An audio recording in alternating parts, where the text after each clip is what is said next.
ನಾವು ನೀವೆಲ್ಲ ಸೂಳೆಕೆರೆ ಅಂತ ಹೆಸರು ಕೇಳಿರ್ತೀವಿ. ಬರಗಾಲದಲ್ಲೂ ಲಕ್ಷಾಂತರ ಜನರ ದಾಹ ತೀರಿಸುವ ಈ ಕೆರೆಗೆ ಸೂಳೆಕೆರೆ ಅಂತ ಏನಕ್ಕೆ ಹೆಸರು ಬಂತು ಅಂತ ಒಂದು ಹೆಣ್ಣಿನ ಕಥೆಯನ್ನು ಹೇಳಿದ್ದೀನಿ.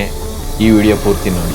ಸುಂದರವಾದ ಹಸಿರು ಹೊಲಗಳ ಮಧ್ಯದಲ್ಲಿ ಒಂದು ಪುಟ್ಟ ಗ್ರಾಮ ಇರುತ್ತೆ. ಈ ಹಳ್ಳಿಲಿ ಮಳೆಯ ಕೃಪೆ ಕಾಲಕ್ಕಿರುತ್ತೆ. ಆದ್ರಿಂದ ರೈತರು ಕೃಷಿ ಮಾಡಿಕೊಂಡು ಸಂತೋಷದಿಂದ ಬದುಕು ನಡೆಸ್ತಾ ಇರ್ತಾರೆ. ಸ್ವಲ್ಪ ಜನ ಜಮೀನಿಲ್ದೇ ಇರೋರು ಪಟೇಲನ ಮನೆಯಲ್ಲಿ ಕೂಲಿ ಕೆಲಸ ಮಾಡ್ತಿದ್ರು. ಈ ಊರಿಗೆಲ್ಲ ಒಂದೇ ಒಂದು ಬಾವಿ ಇರುತ್ತೆ. ಅದು ಪಟೇಲನ ಮನೆ ಹತ್ರ ಇರೋ ಪಟೇಲನ ಸ್ವಂತ ಬಾವಿ. ಹೀಗೆ ಸುಮಾರು ವರ್ಷಗಳ ಕಾಲ ಜನರು ಜೀವನ ನಡೆಸ್ತಾ ಇರ್ಬೇಕಾದ್ರೆ ಊರಿಗೆ ಒಂದು ಮಾರಣಾಂತಿಕ ಕಾಯಿಲೆ ಬರುತ್ತೆ. ಆ ಹಳ್ಳಿ ಜನಕ್ಕೆ ಅಲ್ಲಿ ಬದುಕು ನಡೆಸಲು ಕಷ್ಟ ಆದ್ರಿಂದ ಆ ಊರು ಬಿಟ್ಟು ಬೇರೆ ಕಡೆ ಹೋಗಲು ಯೋಚನೆ ಮಾಡಿ ಆ ಊರು ಬಿಟ್ಟು ಬೇರೆ ಕಡೆ ಹೋಯ್ತಾರೆ ಸ್ವಲ್ಪ ಜನ. ಈ ಸಮಯದಲ್ಲಿ ಪಟೇಲನ ಮನೆಯಲ್ಲಿ ಕೆಲಸ ಮಾಡ್ತಿದ್ದ ಒಂದು ಕುಟುಂಬ, ತಂದೆ ತಾಯಿ ಮಗ ಮಗಳು, ಇವರು ಕೂಡ ಊರನ್ನು ಬಿಟ್ಟು ಹೋಗಲು ಯೋಚನೆ ಮಾಡಿ ಪಟೇಲನ ಮನೆಗೆ ಬರ್ತಾರೆ. ಇವರು ಬಡ ಕುಟುಂಬ ಆದ್ರಿಂದ ಇವ್ರ ಹತ್ರ ಪಾಪ ಊಟ ಮಾಡೋಕ್ಕೂ ದವಸ ಧಾನ್ಯಗಳು ಇರೋದಿಲ್ಲ. ಆ ಸಮಯದಲ್ಲಿ ಇವರು ದವಸ ಧಾನ್ಯಗಳಿಗೋಸ್ಕರ ಆ ಪುಟ್ಟ ಹೆಣ್ಣು ಮಗುವನ್ನು ಪಟೇಲನಿಗೆ ಮಾರಿ ಅಲ್ಲಿಂದ ಹೊರಡ್ತಾರೆ. ವೀಕ್ಷಕರೇ, 1850ರ ಸಮಯದಲ್ಲಿ ಮೈಸೂರು ಪ್ರಾಂತ್ಯದಲ್ಲಿ ಸತ್ಯವಾಗಿ ನಡೆದಿರುವ ಕತೆ. ಈಗ ನಿಮಗೆ ಈ ಕಥೆಯ ಆಳ ತಿಳಿಯುವುದು.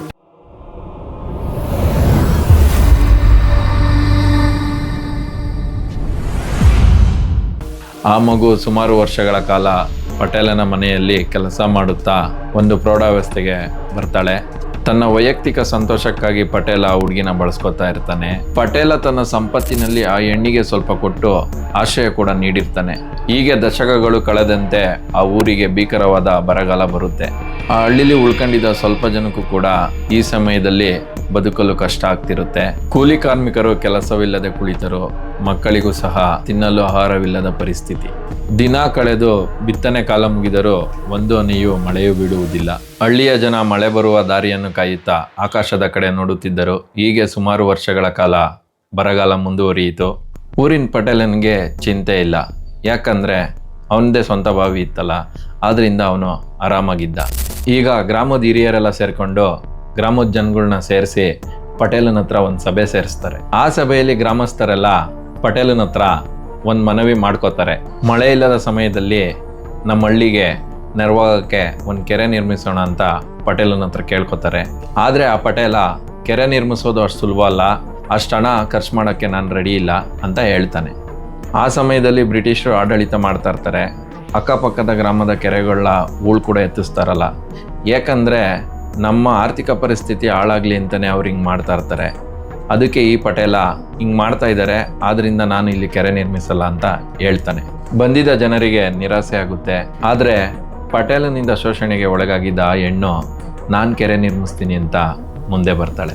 ಆಗ ಪಟೇಲ, ನೀನೇನಾದರೂ ಇದನ್ನು ಮಾಡ್ತೀನಿ ಅಂದರೆ ನಾನು ನಿನ್ನ ಕೊಟ್ಟಿರೋ ಸವಲತ್ತನ್ನೆಲ್ಲ ವಾಪಸ್ ಕಿತ್ಕೊತೀನಿ, ನಿನ್ನ ಸಾಯಿಸ್ತೀನಿ ಅಂತ ಬೆದರಿಕೆ ಆಗ್ತಾನೆ. ಆದರೆ ನೀನೇನಾದರೂ ಮಾಡ್ಕೋ, ನಾನು ಊರ ಜನಕ್ಕೋಸ್ಕರ ಕೆರೆ ನಿರ್ಮಿಸ್ತೀನಿ ಅಂತ ಆಕೆ ಪಟೇಲನ್ಗೆ ಹೇಳ್ತಾಳೆ. ಆಕೆ ಗ್ರಾಮಸ್ಥರ ಮುಂದೆ ಬಂದು, ನೀವು ನನಗೆ ಸಹಕರಿಸಿ, ನಾನು ನಿಮಗೆ ಕೆರೆ ನಿರ್ಮಿಸ್ತೀನಿ ಅಂತ ಕೇಳ್ಕೊತಾಳೆ. ಆದರೆ ಊರಿನ ಜನ ಇರ್ತಾರಲ್ಲ, ಈಕೆ ಹತ್ರ ಎಲ್ಲಿಂದ ದುಡ್ಡು ಬರುತ್ತೆ, ಇವಳು ಮಾಡೋದು ಅಸಾಧ್ಯ ಅಂತ ಮಾತಾಡ್ಕತ್ತಾರೆ. ಆಕೆ ತನ್ನ ಸೆರಗನ್ನು ಒಡ್ಡಿ ನನ್ನನ್ನು ನಂಬಿ ನಾನು ಈ ಕೆಲಸವನ್ನು ಮಾಡುತ್ತೇನೆ ಅಂತ ಹೇಳಿ ಅಲ್ಲಿಂದ ಹೊರಡ್ತಾಳೆ. ಊರ ಜನರೆಲ್ಲ ಪಟೇಲನ ಕೈಲಿ ಈ ಕೆಲಸ ಮಾಡೋಕ್ಕಾಗಲಿಲ್ಲ, ಇವಳ ಕೈಲಿ ಎಲ್ಲಾಗುತ್ತೆ ಅಂತ ಮಾತಾಡ್ಕೊಂಡು ಅವ್ರ ಮನೆ ಕಡೆ ಹೋಗ್ತಾರೆ. ಈಗ ಅವಳು ಮನೆಗೆ ಬಂದು ಯೋಚನೆ ಮಾಡ್ತಾ, ಇಷ್ಟ ಇಲ್ಲದೆ ಇದ್ರು ಪಟೇಲಂಗೆ ದೇಹ ಕೊಟ್ಟಿದ್ದೀನಿ, ಊರ ಜನಕ್ಕೋಸ್ಕರ ಇನ್ನು 1000 ಜನಕ್ಕೆ ಕೊಟ್ಟರು ತೊಂದರೆ ಇಲ್ಲ, ಕೆರೆ ಕಟ್ಸ್ಲೇಬೇಕು ಅಂತ ನಿರ್ಧಾರ ಮಾಡ್ತಾಳೆ. ಆಕೆ ಮರುದಿನದಿಂದಲೇ ಬೇರೆ ಬೇರೆ ಗ್ರಾಮಗಳಿಗೆ ತೆರಳಿ ತನ್ನ ಸೆರಗಾಸಿ ಹಣ ಕೂಡ್ಸೋಕ್ಕೆ ಶುರು ಮಾಡ್ತಾಳೆ. ಸುಮಾರು ದಿನ ಹೀಗೆ ಮಾಡಿಕೊಂಡು ಹಣ ಸಂಗ್ರಹಣೆ ಆದಮೇಲೆ ಗ್ರಾಮಸ್ಥರನ್ನೆಲ್ಲ ಒಂದು ಸಭೆ ಕರೀತಾಳೆ. ಆಗ ಸ್ವಲ್ಪ ಜನ ಮಾತ್ರ ಸಭೆಗೆ ಬರ್ತಾರೆ. ಆದರೆ ಇನ್ನೂ ಸ್ವಲ್ಪ ಜನ ಅವಳು ಮಾಡ್ತಾರೋ ಕೆಲಸ ಸರಿ ಇಲ್ಲ ಅಂತ ಸಭೆಗೆ ಬರಲ್ಲ. ಸಭೆಗೆ ಸೇರಿದ್ದ ಹಿರಿಯರಿಗೆ ಒಂದು ಚಿಕ್ಕ ಚೀಲದಲ್ಲಿ ಹಣ ಕೊಡ್ತಾಳೆ. ಇದನ್ನು ನೋಡಿದ ಜನರಿಗೆ ಕಣ್ಣಲ್ಲಿ ನೀರು ಬರುತ್ತೆ. ಇದು ಊರ ಜನರಿಗೆ ತಿಳಿದು ಎಲ್ಲರೂ ಅಲ್ಲಿಗೆ ಬಂದು ಆಕೆಗೆ ಕೈ ಮುಗಿತಾರೆ. ಇದಕ್ಕೆ ನಾನು ಇನ್ನೂ ಹಣ ಕೊಡ್ತೀನಿ, ಎಲ್ಲಿ ಕೆರೆ ನಿರ್ಮಿಸಿದ್ರೆ ಸರಿ ಇರುತ್ತೆ ಅಂತ ಅಲ್ಲಿರೋ ಹಿರಿಯರ ಹತ್ರ ಆಕೆ ಕೇಳ್ತಾಳೆ. ಅಲ್ಲಿನ ಸ್ಥಳೀಯರೇ ಸೇರಿ ಒಂದು ಜಾಗ ಹುಡುಕಿ ಕೆರೆ ನಿರ್ಮಾಣ ಕಾರ್ಯವನ್ನು ಪ್ರಾರಂಭಿಸುತ್ತಾರೆ. ಈಗ ಹಂತವಾಗಿ ಕೆರೆ ನಿರ್ಮಾಣ ಕಾರ್ಯ ನಡೀತಾ ಇರುತ್ತೆ. ಆಕೆ ಬೇರೆ ಬೇರೆ ಗ್ರಾಮಗಳಿಗೆ ಹೋಗಿ ಹಣವನ್ನು ತಂದು ಕೊಡ್ತಾ ಇರ್ತಾಳೆ. ಈ ಕೆರೆ ನಿರ್ಮಾಣ ಆಗಿ ಮುಗಿಯೋಷ್ಟರಲ್ಲಿ 10 ವರ್ಷ ಮುಗ್ದೋಗುತ್ತೆ. ಕೆರೆ ಉದ್ಘಾಟನೆಗೂ ಮುನ್ನವೇ ಈಕೆಗೆ ಚರ್ಮ ರೋಗ ಮತ್ತು ಇತರೆ ಕಾಯಿಲೆಗಳು ಬಂದು ಈಕೆ ಸಾವನ್ನಪ್ತಾಳೆ.